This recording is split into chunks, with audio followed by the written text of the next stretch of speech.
ইরানের রাজধানী তেহরানের কাছে মাত্র এক রাতের ব্যবধানে টানা ৯ বার মৃদু ভূমিকম্প অনুভূত হয়েছে, যা বিশেষজ্ঞ এবং স্থানীয় বাসিন্দাদের মধ্যে বড় ধরনের ভূমিকম্পের আশঙ্কা নতুন করে জাগিয়ে তুলেছে। বুধবার ইরানের মেহের নিউজ এজেন্সির প্রতিবেদনে জানানো হয়, তেহরানের পূর্বাঞ্চল পারদিস এলাকায় এই সিরিজ কম্পন আঘাত হানে।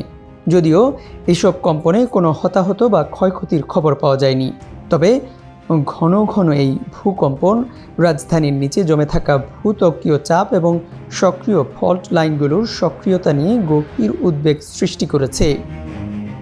এই কম্পনগুলো তেহরান থেকে প্রায় ৪০ কিলোমিটার দূরে অবস্থিত মোসা ফল্ট লাইনের কাছাকাছি অনুভূত হয়েছে, যা ইরানের অন্যতম সক্রিয় ভূমিকম্প প্রবণ অঞ্চল হিসেবে পরিচিত।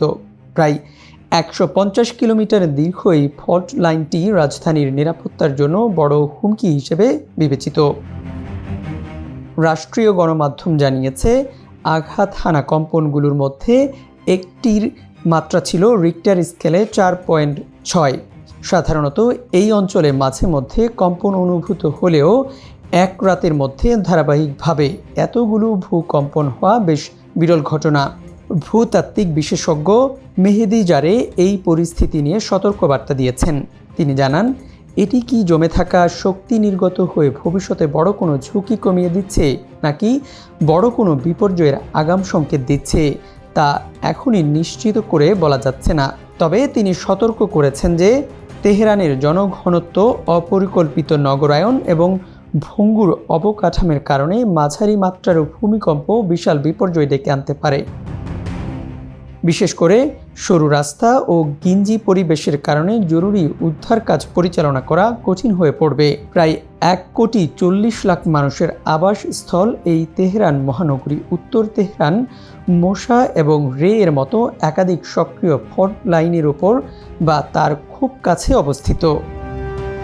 ইরানের বিশেষজ্ঞরা দীর্ঘ সময় ধরে সতর্ক করে আসছেন যে তেহরানের সন্নিকটে বড় কোনো ভূমিকম্প হলে তা হবে স্মরণকালের অন্যতম ভয়াবহ মানবিক বিপর্যয়।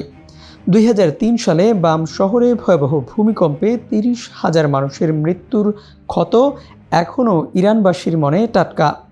আর তাই বর্তমানে এই ধারাবাহিক ভূকম্পনগুলো নতুন করে আতঙ্ক সৃষ্টি করেছে।